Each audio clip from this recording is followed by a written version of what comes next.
everyone. It's Wayne here, the Ungrateful Peasant, and among the many things going on this month, one of them that just happened to go wrong was our washer stopped halfway through a deep water cycle when we're washing a blanket, so it was awesome. It was full of water and everything.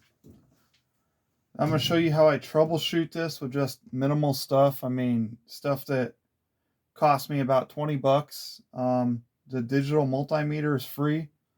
I got it at Harbor Freight, one of those free deals. It's like a little $5 tool. If you spend however much money, you get to pick something for free. I got a good fluke meter down in the garage in my auto toolbox, but I keep this little kit under my desk, and it's just got some cheap little stuff that's handy to have around the desk or around the house for fixing little things. I got this free multimeter. It's not perfect, but for little stuff like this, it works fine. If you don't have one, Fluke makes some decent ones, I believe, around the $30 mark, $34-ish. I keep a little knife in here. With the exception of the knife, everything in here was about 20 bucks. Little screwdriver set, a small ratchet, a couple small ratchets, finger ratchet, a few sockets, and some bits. Now this washer, the reason I suspected it was the electronic control board was because it cut out halfway through a wash. All the lights and everything went dead. It's got this little board up here that has all these little lights when you're selecting stuff. Completely dead. The motors and wash baskets on the Maytag washers are good for 10 years because they rarely go bad. It's usually electronics. My first thought was, oh, maybe the power cord. And then from there, the electronics board. These newer ones take a little bit of a technical know-how compared to the old ones to troubleshoot, but they're still fairly simple. So first things first, you put the Torx tip in. There's like 4 or 5 fasteners in the back panel. Take the back panel off. I already did that. I'm going to show you the process. Back panel goes off. I also used my Swiss Army knife, the flathead. Now on this side and on this side, along these 2 points, there's a metal clip on each side that holds this in. You can either take something flat and thin and slide it up under there and pop it up, or you can do what I did and reach in with the back panel, because the back panel is already off. There's nothing in the way, and just get the flathead under there, push it up, and lift it. Another trick you can do, you can use your fingers. The second time I pull it off, I use my fingers. You can also take like a dime. If you're prying something with your finger and it's digging into your finger and it's really hard, you can take a dime and a regular piece of tape and just wrap the dime around your finger and then pull up. Whew, good thing that didn't fall all the way down. So you're going to need your multimeter,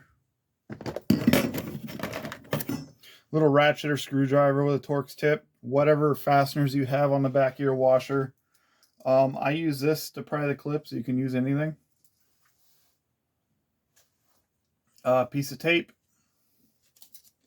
something to write on, and either a Sharpie or a pin. I like these little RSVP pins for EDC. Kind of off topic, but every now and again I'll come across a package of these in like an Office Depot or something. I pick them up. So we're going to go through this. I already have this popped up. And then you pull forward. Now, you can see right here. Let me get a better view of this.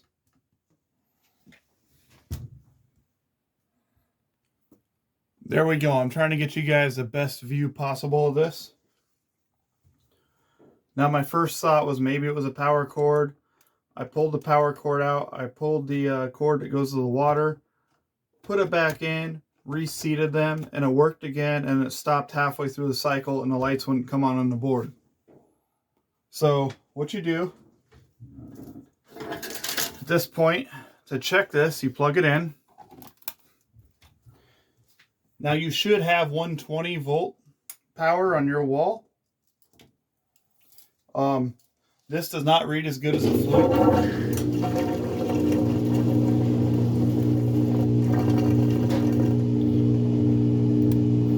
And as you can see, it works intermittently. And then it shuts off through a cycle. Let me pause this thing.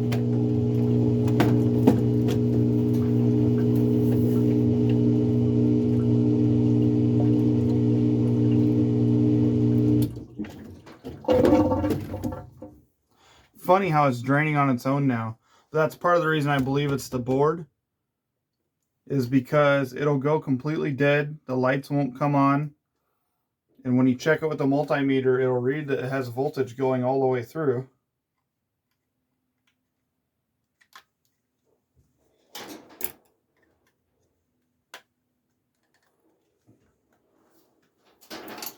So you're going to want to plug your cables in. That's DC, don't use that one. Red, black, and then you're going to put it on 750 ACV. You don't want to put on 200 in case it goes higher. You want to give yourself a little leeway, so I put on 750. First thing you do is unplug all these, reseat them, see if there's a problem with the plug, which I did, and then it worked, but then cut out intermittently again.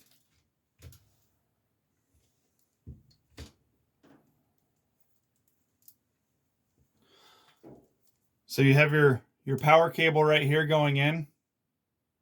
You got your ground over here, and I believe this one on the right's hot because it says 1, 2 on the board. You can't see it on the camera down there. So we're gonna turn this multimeter on. Trying to get it where you guys can see it.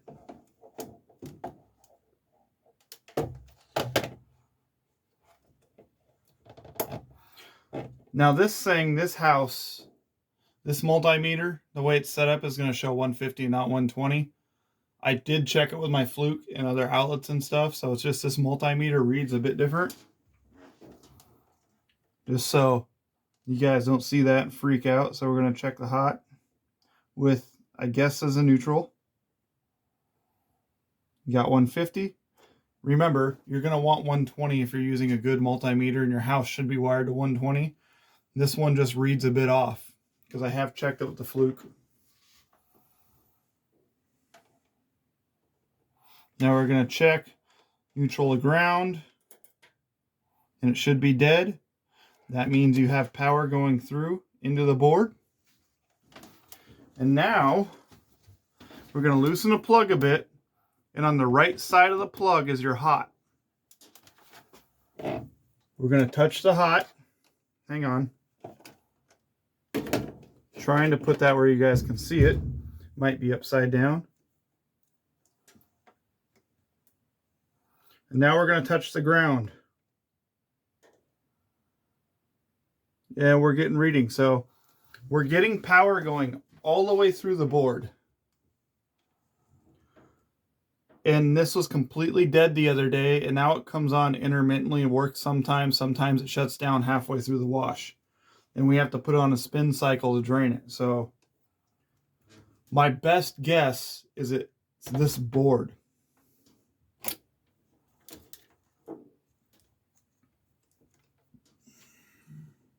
Yesterday when it shut off, this was all completely dead. None of the electronics worked. And then it cut in intermittently, and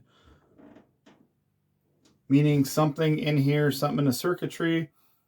I think power was not flowing correctly because I don't know if you can see this.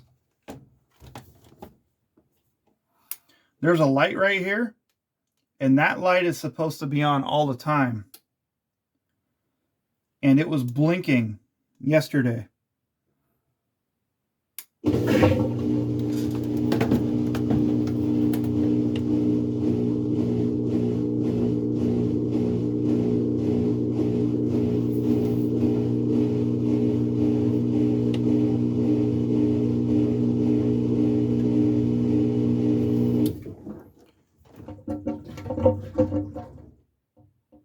And there we go again. It's telling it to wash, and I have it turned off. Nothing's washing. So my best guess is the board. I don't think it's the basket or the motor. if it was the basket or the motor, everything up here would be working properly and correctly, and nothing would just move down here, or the motor would make clunky noises or whatever, you know, typical motor shit. So now we're going to unplug this from the wall, give it the disconnectomy, and let it sit for a bit just for safety. And no, I don't have the grounding stuff that you're supposed to use when you work on electronics. I'm just going to do this the old school redneck way. And I'm not an electrician, and I am not a washer maintenance person, so follow my advice at your own risk. You're going to need tape, sticky pad, marker. We're going to mark this power. Going to mark this water. Hang on. This one's water. So I'm going to mark power, A, B, water. And then this one, C. And this one, D. Keep it real simple, right? You're going to pull these out. You're going to mark the board with the Sharpie. And then you're going to take one of these, wrap it around it, and secure it with a piece of tape and write on it which one it is. That way when you go to put it back together, you know what goes where. And then there's a fastener here. And there's two clips right here that hold this board on. I had to run down and grab the Walt Kowalski toolkit because this fastener that holds the board on down here is not a 5.5 or a 6. It's some kind of weird size in between. So what you do is you can't see very well. 1 second, let me see if I can zoom in here.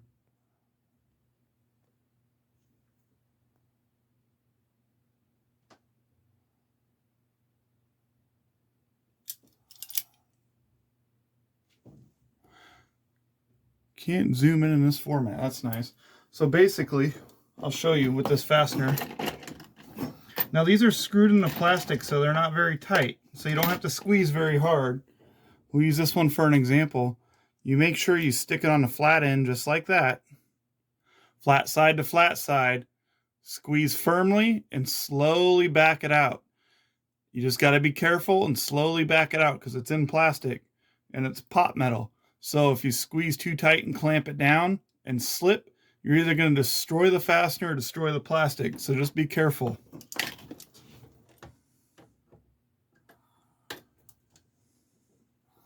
Just go slow. Just like this. See, that was bad. Luckily, I didn't wreck anything. Sometimes you just got to do shit like this because the manufacturer doesn't want you to do this, which is why it's a weird size.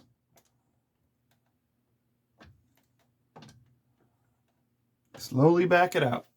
All right, hang on. These are all now labeled, as you can see. D to D, C to C, A to A. The only thing left is this little clip that's on the bottom of the board, which I can't reach the back side of.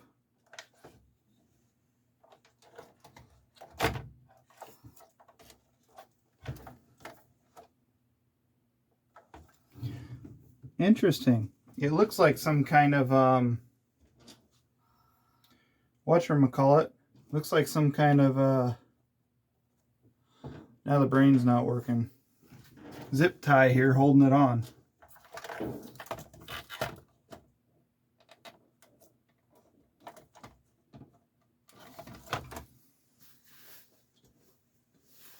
See if we can't pry this off.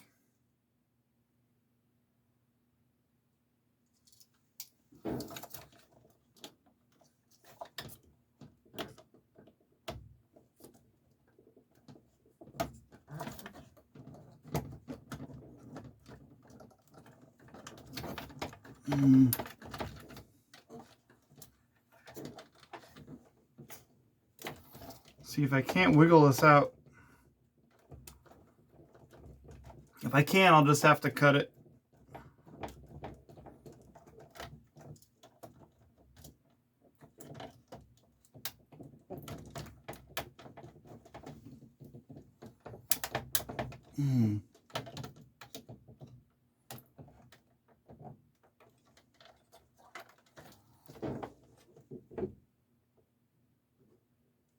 Oop. Looks like I'm just going to cut it because I don't want to break this piece of plastic up. So hang on one second. Now here we are, got some snips.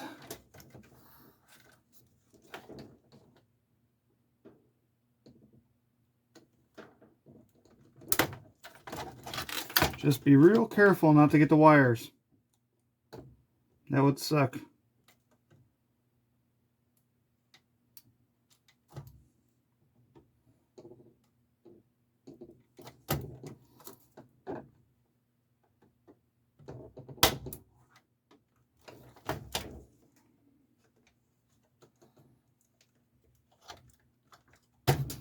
Pull away from the wires if you're going to use any force at all.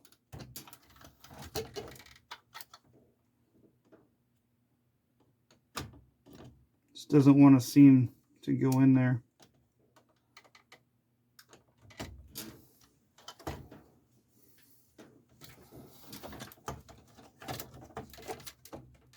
There we go. Just be overly gentle with it until you work it out. Now we have this board out. And hopefully this is it and this solves the problem. Because the motor and the basket on these are the only thing that's warranted. And I am not an electronic genius, so if this doesn't solve the problem, I don't know what it is. I'll update you guys in a little while. It's not like the old ones where you just pull a belt and put a new belt on and you're good to go. Or replace the power cable. Like the old ones are real simple. So